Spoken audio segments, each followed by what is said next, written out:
Hello YouTube, this is Chris, and today we're going to be doing a deck profile on the Chamber. Say hello, Chris. Hello. So we'll jump straight into it. So obviously it's Chamber, so you play 2 Chain Strikes. You would play more, but the bastards at Konami won't let you. So why'd you play Chain Strike, Chris? Because it's Chain Burn. You don't play Chain Burn without Chain Strike. Chain Strike's effect is you get 400 damage per chain. Good. And you can chain like crazy in this. So you can get them up to 2k with ease. Next of all, you own 3 poison of the old man. The reason for this is because it's another chain, the Chain Strike. It's a good solid 800 damage. It's a spell which, if you're playing Chain Burn, people will side anti-trap against you, so they always get through.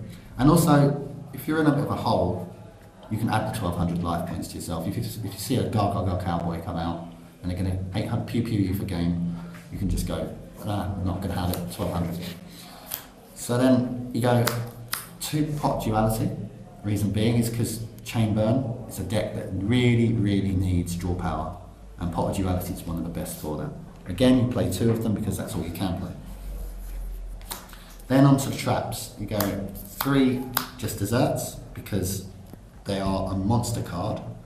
What they do is you get 500 damage inflicted to the opponent for each monster on the field. So if they've got stacking a field full of stuff, then you're going to do 2k plus damage to them with just one of them. Then you go 3 Secret Barrel. The reason you go 3 Secret Barrel is because Secret Barrel is disgusting. It does 200 points of damage each card on the field, on the opponent's side of the field, and in their hand. So if they're holding up stuff because they can't play stuff against you because you're Chain Burn, they can't play any anti-monsters or anything like that, they're going to have a lot of cards in their hand. So this does a ton of damage if you time it right.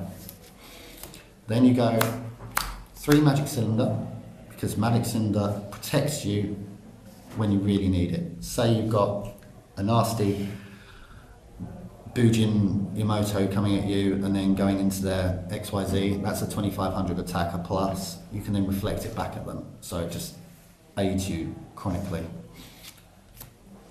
Dimension Wall, I play 2, I would play 3, but I can't get hold of the 3rd one because they're a bit hard to get hold of. Yeah, I can give you one. They do, thank you, they do the exact same thing as Magic Cylinder, apart from that they don't negate the attack. Also, the good thing about them is they don't target neither. So they can't be XYZ'd away with all sorts of silly effects that stop you from targeting certain creatures, like Omega, for instance. Constellar Omega. Then you go 2 Ajama Trio, because, as I mentioned before, with what are they called? So Secret Barrels and the Just Desserts. Secret Barrels, that will get you another 600 damage on. Just Dessert, that will be another 1500 damage on. So it's really good. What it does, it specials 3 tokens to their side of the field, Ajama tokens. They can't be tributed for a tribute summon. And when one of the tokens is destroyed, the opponent takes 300 points of damage, so it even adds to your damage as well. So it's an all-round great card for Chain Burn. Then you go 3 Waboku, because people like to target stuff on your back row when you're playing Chain Burn. If they target that, you just Waboku and you laugh in their face, because then they can't attack you for that turn, and it gives you another turn to draw up cards, stall until you get your big damage cards. So yeah, great. Then you go 1 Ceasefire, because Ceasefire is just a brilliant damage card. It stops all silly flip effect monsters, so I know that Go-Go-Go's are really popular at the moment, as well as Ghost Tricks, so it stops all of them, and they'll do 500 damage per one. So again, you can get that easily up to 2000 damage with no hassle whatsoever. Then you go 3 Accumulated Fortune. I think these are probably the best draw card in the entire deck. They allow us to draw 2 cards if your chain link is 4 or higher, and you're going to chain link like crazy, so you're always going to get them off. Also, it says that you can't activate this if there are cards with the same effect in that chain, but you can work it so you can still have 2 Accumulated Fortunes in the chain, because it chains backwards. So if you accumulate Fortune on 4 and accumulate Fortune on chaining 5, then it will still come off because they chain backwards. So the first accumulated Fortune would see 1, and the second link would see 0, sorry, and then the second accumulated fortune would see only 1, so you'd be fine with that. Then you play 3 Reckless Greeds, because Reckless Greed, again, a really great draw card. As I said, you're drawing like crazy in this, so you don't really need to worry about the 2 turns that you're missing from drawing, because you're just going to draw up even more anyway. And it's 2 cards for 1, it's plussing. And then you go 2 Yatagarasus. I would probably go 3 on this if I thought it necessary, but because I've got the 3 Reckless Greeds and the 3 Accumulated Fortunes, I really don't need to. They're really good because they allow you to get another chain in the link, and it's just a 1 card draw. So it's a 1 for 1 and adds chains. Now we're going to go on to the monsters. So we'll go 3 Carcardees, because Carcardee are amazing. They're really cheap now because they've just come out in Star Pack. And when they're normal, you can send them to the graveyard, tribute them to the graveyard, sorry, to draw 2 cards, and then it becomes the end of your turn. So all you do is you set your cards on your back row, play a card, and draw. So it keeps the hand power going, keeps you in your hand with the spells and traps, so you don't need to worry too much.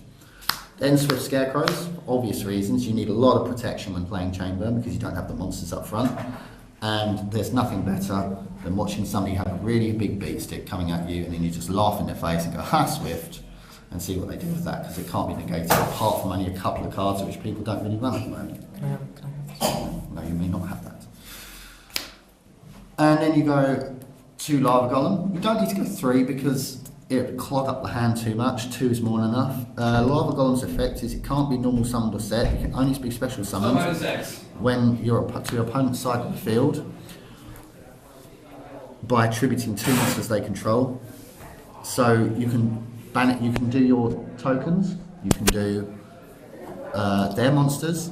You can do your Jama tokens, such like that, and then they take 1,000 damage in each of their standby phases. Now you've got Magic Cylinder, you've got Dimension Wall, and you've got all sorts of stally stuff. So you're going to at least get 3,000 damage off them at least.